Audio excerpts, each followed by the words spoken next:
नमस्कार, मी आप्त संगीता देवकर आणि माझ्या या यूट्यूब चॅनलमध्ये तुम्हा सर्वांचं खूप खूप स्वागत आहे। मी माझी एक दीर्घकथा मालिका तुमच्या पुढे सादर करत आहे। कथेचं शीर्षक होतं की साथ दे तू मला। याचे 2 भाग आपण ऐकले होते आणि आजचा आपण तिसरा भाग इथे ऐकणार आहोत। याच्यामध्ये एक रायटर मितेश नावाचा रायटर आहे आणि आर्या नावाचे दुसरं कॅरेक्टर आहे। दोघांचीही एक प्रेमकथा आहे। खूप छान अशी रोमॅन्टिक लव्ह स्टोरी आहे, ज्याच्यामध्ये कोल्हापूर आणि पुणे या 2 शहरांचा समावेश आहे, या ठिकाणांचा। तर आपण बघितलं की मितेशला प्रवासामध्ये आर्याची त्याची भेट होते आणि मितेश हा कामानिमित्त कोल्हापूरला आलेला असतो। त्याचा मित्र निखिल जो कोल्हापूरमध्येच असतो त्याला भेटतो आणि दोघंजण देवीचं दर्शन घेऊन तिथेच माधवा रोडला आईस्क्रीम खाण्यासाठी गेलेले असतात। तेव्हा त्याला तिथे आर्यासुद्धा दिसते, पण त्याला भेटण्याआधीच ती निघून जाते। इथंपर्यंत आपण पाहिलं होतं। आता त्याचा पुढचा म्हणजे तिसरा भाग आपण आता ऐकूयात। तर मला तुम्हाला यावरून सांगावं वाटेल की तुम्ही जर चॅनलवर नवीन असाल तर नक्कीच आपल्या चॅनलला सबस्क्राईब करा, कारण जर तुम्ही सबस्क्राईब केलं तरच तुम्हाला कथेच्या पुढच्या भागाचं नोटिफिकेशन लगेचच मिळणार आहे आणि कथेचा पुढचा भाग तुम्हाला नक्की लवकरच ऐकायला मिळेल। जेव्हा मी टाकेन तेव्हा पटकन तुम्हाला नोटिफिकेशन येऊन जाईल। त्यासाठी प्लीज चॅनलला नक्की सबस्क्राईब करा आणि जर कथा आवडली तर नक्की लाईक आणि शेअर करा। तर आपण पुढचा भाग आपण इथे मी सुरू करते। तर दोघांनी मस्तनीची ऑर्डर दिली। संध्याकाळी भेटू म्हणत मितेश हॉटेलकडे निघाला। रूमवर आल्यावर परत त्याला आल्याचा विचार अस्वस्थ करू लागला। आपण तिला आवाज देऊन थांबवायला हवे होते का असे त्याला वाटू लागले। But it's too late. इथेपर्यंत आपण थांबलो होतो। आता पुढचा भाग। संध्याकाळी ठरल्याप्रमाणे मितेश मेहतांना भेटायला त्यांना जशी हवी तशी कादंबरी भेटला आणि त्यांना जशी हवी तशी कादंबरी लिहून द्यायचे ठरले। निखिल त्याला तिथूनच पिकअप करणार होता। दोघे मग रंकाळ्यावर आले। मस्त सूर्यास्ताची वेळ होती। रंकाळ्याचे अफाट पाणी आणि त्यावर चमचमणारा सूर्याचा केशरी गोळा सगळा आसमंत केशरी रंगात न्हाऊन गेला होता। हळूहळू तो केशरी गोळा पाण्याच्या पोटात गुडूप होणार होता। अशी ही रम्य संध्याकाळ होती। जिकडे तिकडे फिरायला आलेले लोक, खेळत असणारी लहान मुलं, फेरीवाले, भेळवाले, सगळा उत्साहाचं माहोल, जीवनपणाचं लक्षण जणू। मितेश आणि निखिल रंकाळ्याच्या कठड्यावर बसले होते, गप्पा मारत होते। थंडगार हवा मनाला प्रफुल्लित करत होती। निखिल म्हणाला, खरंच यार ती आर्या खूप सुंदर आहे। कोणीही फिदा होईल तिच्यावरती। Yes, so beautiful she is. आणि अचानक त्याच्यासमोर आर्या उभी होती। मितेशच्या समोर अचानक आर्या येऊन उभी राहिली। त्याच्याकडे बघून हसत होती। हॅलो रायटर, डोंट मूव्ह असं म्हणत तिने तिच्या गळ्यात असणाऱ्या कॅमेराने मितेश आणि निखिलचा एक छान फोटो काढला। वाह, नाईस क्लिक, आर्या हसत म्हणाली। अरे तुम्ही इथे कशा? मितेशने आश्चर्याने विचारले। का, रंकाळ्यावर मला यायला बंदी आहे का? तसे काही नाही, अचानक अशा समोर आलात, सरप्राईज। हो, मी सुद्धा फिरायला आले आणि तसंही फोटोग्राफी माझी हॉबी आहे। सो कुठेही फिरायला गेले की मी कॅमेरा सोबत असतोच मला, आर्या म्हणाली। मग अचानक असे छान फोटोज मिळतात। तिने आता काढलेला फोटो, त्यांचा फोटो त्यांना दाखवला। खरंच खूप छान आला आहे तो आणि निखिल कठड्यावर बसले आहेत आणि मागे विस्तीर्ण रंकाळ्याचं विलोभनीय दृश्य, पाण्यात पडणारे सोनेरी केशरी किरण असं त्या फोटोमध्ये आलेलं असतं। थँक्यू सो मच, मितेश म्हणाला। By the way, meet my friend Nikhil. मितेशने निखिलची ओळख करून दिली। Nikhil she is Arya. मग दोघांनी हाय हॅलो केली। आर्या म्हणाली, इफ यू डोंट माइंड आपण तिघे फिरूयात का एकत्र? तिने विचारलं। हो चालेल ना, मितेशच्या अगोदर निखिलच म्हणाला। मग ते तिघे गप्पा मारत फिरत होते। त्या दरम्यान आर्याने त्यांचे खूप सारे फोटोज काढले। मितेशनेही तिचे काही फोटो काढले। बोटिंग जवळ ते आले तसे आर्या म्हणाली, आपण बोटिंग करूया का? त्या सिंगल बोटमधून? आर्याने विचारले। मितेशने निखिलकडे पाहिले। त्याने नजरेने जा असे सांगितले। मग आर्या, मितेश एका बोटमध्ये तर निखिल एका दुसऱ्या बोटमध्ये असं बसले। बोट मितेश स्वतः चालवणार होता। आर्या शेजारी बसली होती। त्याला खूपच रोमॅन्टिक फील होत होते। तिचा असा निकटचा स्पर्श, वाऱ्यासोबत उडणारे तिचे सिल्की केस, तिने लावलेला मस्त असा परफ्यूमचा सुवास मितेशच्या अंगावर रोमांच फुलवत होता। ती बोलण्यात गुंग होती तर मितेश तिचा सहवास अनुभवत होता, वेडा होत होता तिच्यासाठी। ही संध्याकाळ संपूच नये असं त्याला वाटत होते। अनपेक्षितपणे त्याला आर्या भेटते काय आणि त्याच्याजवळ आहे काय कसा हा योगायोग नाही त्याच्या मनात येऊन गेलं। मितेश आर्याच्या सहवासात सुखावत होता। 2 वर्षांनी पुन्हा एकदा प्रेमाचा रादर एका मुलीचा इतका जवळचा सहवास त्याला लाभला होता। जुईनंतर कोणत्याच मुलीशी त्याने कसलाच संबंध ठेवला नव्हता। पण आर्या अपवाद ठरली होती। ती नुसता उत्साहाचा झराच होती जणू, गोड बडबडी, प्रत्येक क्षण भरभरून जगणारी। सो त्याचं मन तिच्याकडे झुकू लागले। आर्या अचानक म्हणाली, अहो रायटर, केव्हापासून मीच बडबड करते आहे, तुम्ही काहीच बोलत नाही। तसे काही नाही, तुम्ही बोलत आहात म्हणून मी ऐकत आहे, मितेश म्हणाला। बघा ना, इतकी रम्य संध्याकाळ आहे, तुमची एकतरी शायरी व्हायलाच हवी, प्लीज, आर्या त्याच्याकडे बघून हसत म्हणाली। ओके, मग मितेश म्हणा, सुनिए मैडम, अर्ज किया है। ये शाम सुहानी तन्हा सा ये आलम, ये शाम सुहानी तन्हा सा ये आलम, उस पर मौसम ने सितम कर दिया, उस पर मौसम ने सितम कर दिया, तेरी नशीली आँखों ने कब का मुझे बेहोश कर दिया, तेरी नशीली आँखों ने कब का मुझे बेहोश कर दिया। वाह वाह, क्या बात, खूपच सुंदर, आर्या म्हणाली।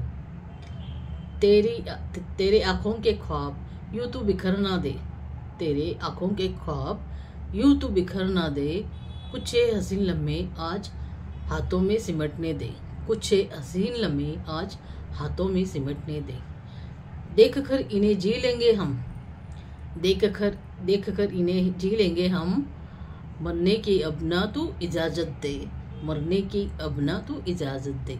अजून एक शेर त्याने तिला ऐकवला। सुपर्ब, आर्याने त्याला ग्रीट केले। रंकाळ्याचा पूर्ण मोठा राऊंड फिरून ते आले। निखिल त्यांच्या अगोदरच येऊन थांबला होता। बोटीतून उतरताना मितेशने आपला हात आर्यासमोर केला। त्याचा हात पकडून ती बाहेर आली। तिचा हात असाच कायम आपल्या हातात असावा असं त्याला वाटून गेले। आर्या म्हणाली, आपण भेळ खाऊया का? मस्त भेळ मिळते इथे। हो चालेल, मितेश म्हणाला। त्याला तिच्यासोबत जितका वेळ घालवता येईल तितका घालवायचा होता। निखिलला ते कधीच समजले होते। तिघांनी मग तिथे भेळ खाल्ली, मग ते आईस्क्रीम खात उभे होते।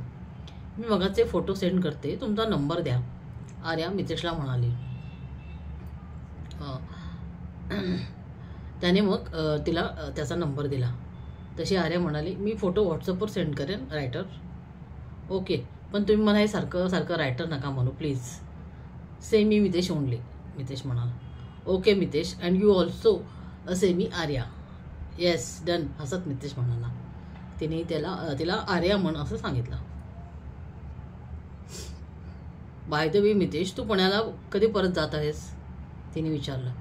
मी परवा जाणार आहे पुण्याला, उद्या एक दिवस आहे इथे। ओके, पण आजची संध्याकाळ खूप छान गेली, खूप मजा आली, आर्या म्हणाली। सेम इयर, मितेश म्हणाला। आर्या निखिलशी बोललीच नव्हती, म्हणून मग तिने त्याला विचारले, निखिल तू काय करतोस? मी इंजिनियर आहे आणि सध्या जॉब करतो। नाहीस, तू इथे असतोस का? तिने विचारले। हो, मी पुण्याला शिकायला होतो मितेशसोबत। मी इंजिनियर झालो, पण मितेशला लिखाणाची वाचनाची खूप आवड, सो नावाला त्याची डिग्री, रायटर झाला तो, निखिल म्हणाला। छानच आहे, आपल्याला जे आवडते जे जमते तेच करिअर म्हणून निवडावे, आर्या म्हणाले। आता अंधार पडायला लागला होता। त्यांचं खाणंही झालं होतं। मितेश म्हणाला, आर्या कुठे राहतेस तू? मी सोडू का तुला?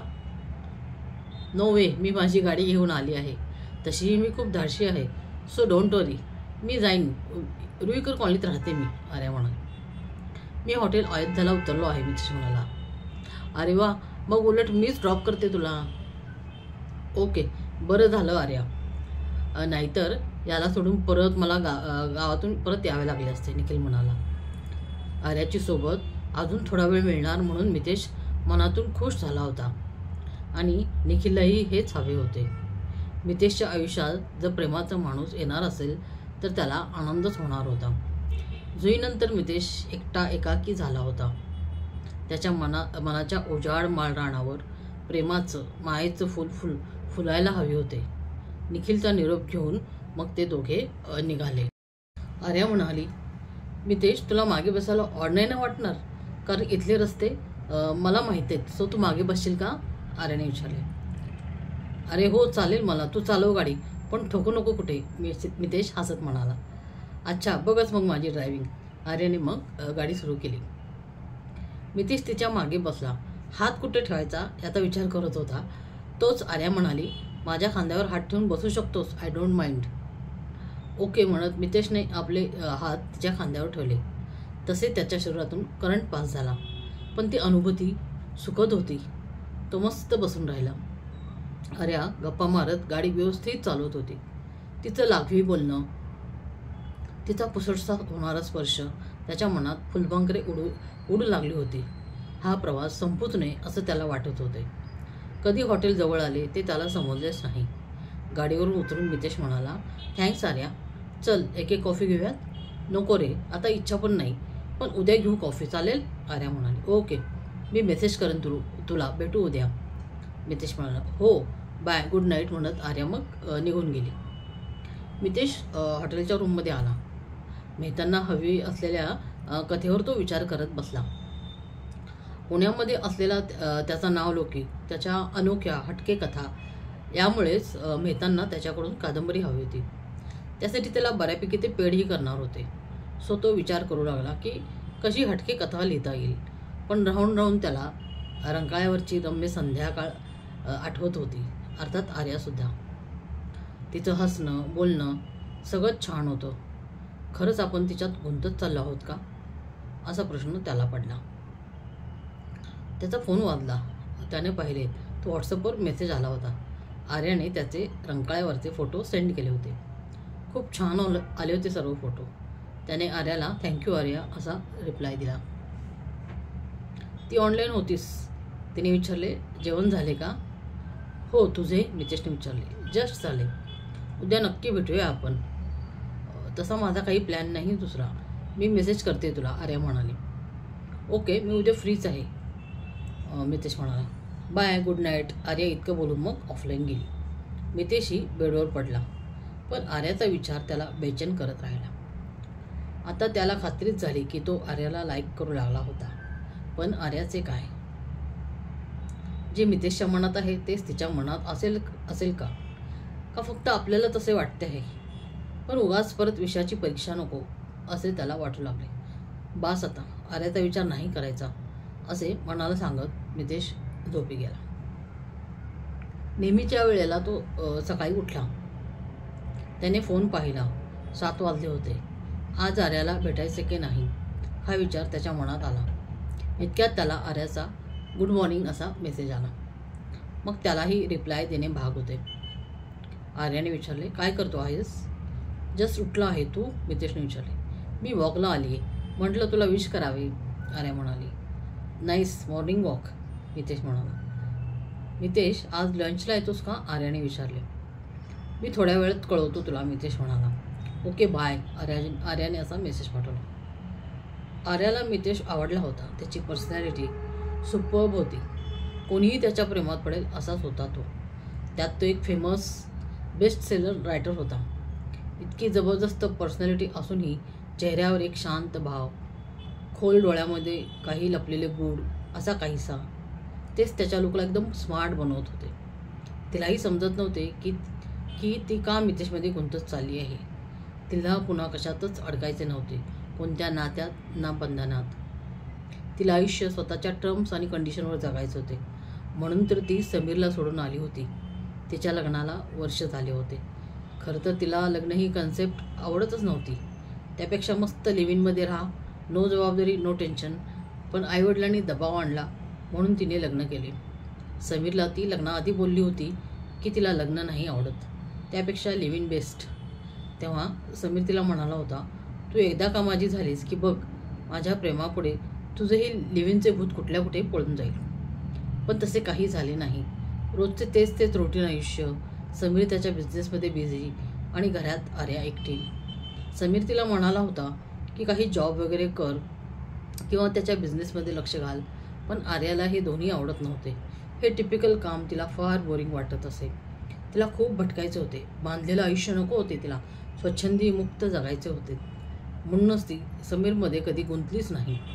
लग्न ही फक्त एक फॉर्मॅलिटी झाली होती तिच्यासाठी. म्हणूनच ती समीरला सोडून आईवडिलांकडे परत आली होती. परत तिला कोणामध्ये गुंतायचंच नव्हते. पण मितेशाला अपवाद होता. नाही म्हटलं तरी तिचं मन पुन्हा पुन्हा मितेशचा विचार करत होते. त्याचा गंभीर भारदस्त आवाज पुन्हा पुन्हा ऐकावा असा होता. आज मितेश भेटला तर ठीक, नाहीतर तो त्याच्या मार्गाने आणि मी माझ्या असा विचार तिने केला. तर आज आपण इथेच थांबतो आहोत. आता ही फक्त एक सुरुवात आहे. कथेमध्ये पुढे अजून बरेचसे ट्विस्ट येणार आहेत. तर ते काय असतील ट्विस्ट, किंवा आर्या आणि मितेशचं पुढं काय होईल, समीर जो आर्याचा एक सासबंड आहे त्याचं काय, ह्या सगळ्या गोष्टींची, या सगळ्या प्रश्नांची उत्तरं जर तुम्हाला हवी असतील तर नक्कीच आपल्या चॅनलला सबस्क्राईब करा, लाईक करा आणि व्हिडिओ जास्तीत जास्त शेअर करा. अजून एक विनंती आहे, मी कोल्हापूरची आहे, तर कोल्हापूरकरांनो नक्कीच मला एक कोल्हापूर म्हणून मदत करा आणि आपल्या चॅनलला नक्की सबस्क्राईब करा. कोल्हापूर लोकांनी कमेंट आणि सबस्क्राईब नाही केलं तर मग काय त्यामुळे कोल्हापूरकर नक्कीच सबस्क्राईब करतील याची मला पूर्ण खात्री, पूर्ण विश्वास आहे. धन्यवाद.